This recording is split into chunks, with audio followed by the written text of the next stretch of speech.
மதி, தொடர்ச்சியாக நம்ம தாவேக தரப்புல இருந்து என்னென்ன வாதங்கள் முன்வைத்து கொண்டிருக்கிறார்கள் அப்படின்றத பார்க்கிறோம். அன்றைய தினத்தில் எதிர் மனுதாரராக டிவிகே இல்லை, கட்சி மட்டுமல்லாது விஜய் தரப்பு யாருமே அதில் இல்லை அப்படின்றதையும் குறிப்பிட்டிருந்தாங்க. அதனை அடுத்து நீதிபதிகளும் அது குறித்து கேள்வி எழுப்பியிருந்தாங்க.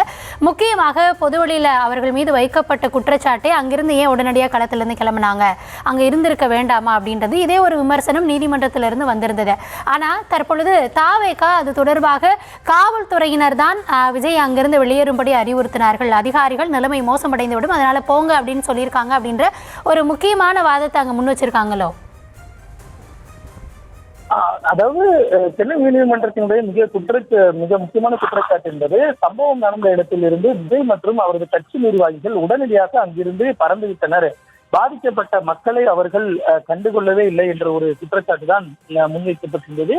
அதற்கு தாவேக தரப்பில் அந்த குற்றச்சாட்டு மறுப்பு தெரிவிக்கப்பட்டிருக்கு. அதாவது, நாங்களாக அந்த இடத்தில் இருந்து வெளியேறவில்லை, நீங்கள் இங்கு இருந்தால் நிலைமை இன்னும் மோசமாகும் என்று கூறி காவல்துறை தான் தங்களை பாதுகாப்பாக வெளியேற்றியதாக தற்பொழுது தாவேக தரப்பில் உச்ச நீதிமன்றத்தில் தெரிவிக்கப்பட்டு இருக்கிறது. மேலும் விஜயோ அல்லது தாவேகாவோ அந்த மனுவில் ஒரு எதிர்மனுதாரராக சேர்க்கப்படாத நிலையில் தங்கள் மீதான குற்றச்சாட்டுகளுக்கு பதிலளிக்க எந்த வாய்ப்பும் தர அனுமதிக்காமல் இது போன்ற ஒரு குற்றச்சாட்டு முன்வைக்கப்பட்டதாகவும்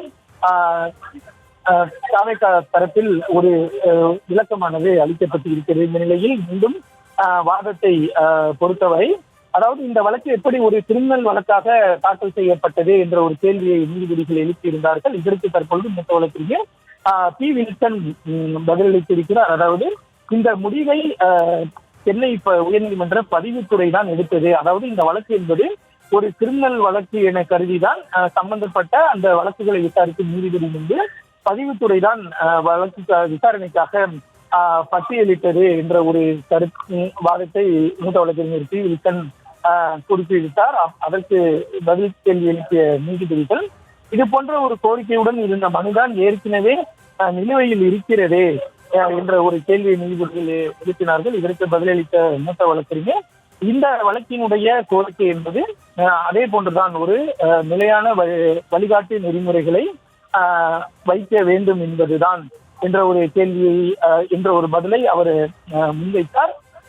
இந்த நிலையில்தான் தற்பொழுது தொடர்ச்சியாக இந்த வாதங்கள் அங்கு நடைபெற்று வரக்கூடிய நிலையில், அதாவது சென்னை உயர்நீதிமன்றம் தங்களுக்கு எந்த வாய்ப்பையும் வழங்காமல் தங்கள் மீதான குற்றச்சாட்டுகளை எழுப்பி இருக்கிறது. இந்த குற்றச்சாட்டுகள் அனைத்தும் அரசியல் ரீதியாக தங்களுக்கு மிகப்பெரிய பாதிப்பையும் சேதத்தை ஏற்படுத்தி இருப்பதாக தாவேகா சார்பில் தெரிவிக்கப்பட்டு இருக்கிறது. ஏனென்றால், எங்களுக்கு எதிராக ஒரு வழக்கு பதிவு செய்யப்பட்டது. அந்த வழக்கில் தாங்கள் எதிர் மனுதாரராக கூட சேர்க்கப்படவில்லை.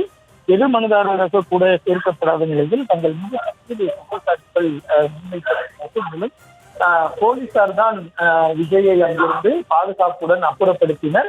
விஜயோ அல்லது தாவேகாவினரோ அந்த இடத்திலிருந்து புறப்பட்டு செல்ல விரும்பவில்லை. அதே நேரத்தில்